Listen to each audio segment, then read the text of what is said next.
Hey everybody, it's Neil, and today I have this premium console cover that I'm going to show you guys how this goes into my Tesla Model Y.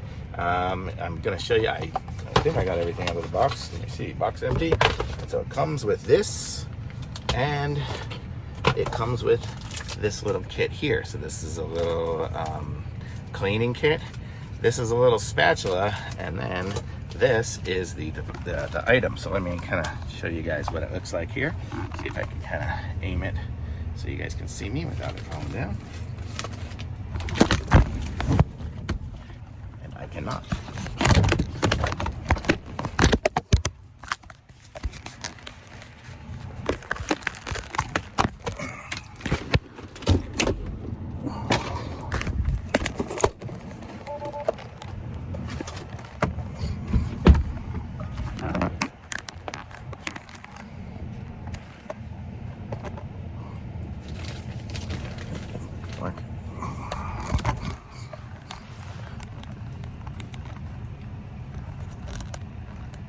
Okay, so this is what it looks like here.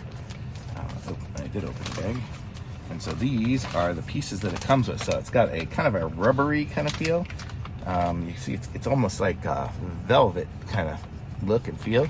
And so it comes with these two pieces here, and I'm going to show you where it goes, but I'm not going to put it on right now because I'll show you why. Because from the same company, I also got some carbon fiber looking ones, and I already put them on.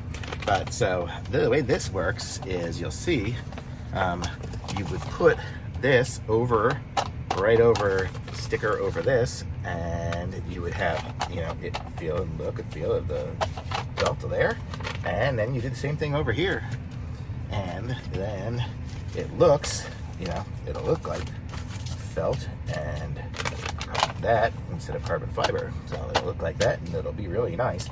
And you can still do all your movements and everything else, still works great. So it's super awesome, and this one's really nice. So if this one ever runs out or anything like that, I'll go and put these on here. But I mean, this one here seems solid, and I've been using it for a while. So these guys make good stuff. It's this one here, this Iloter. So definitely pick one of these up. Pick up this one here, because this one here is nice and soft and feels good. I'll probably switch it out in the next few months or something. So super cool. But once you do, you really can't take it off. It goes with a sticker, and so the sticker really puts it on there good. So just so you know, so thumbs up. Links in the description. Like this video, subscribe to my channel, and I'll be back with some more reviews soon.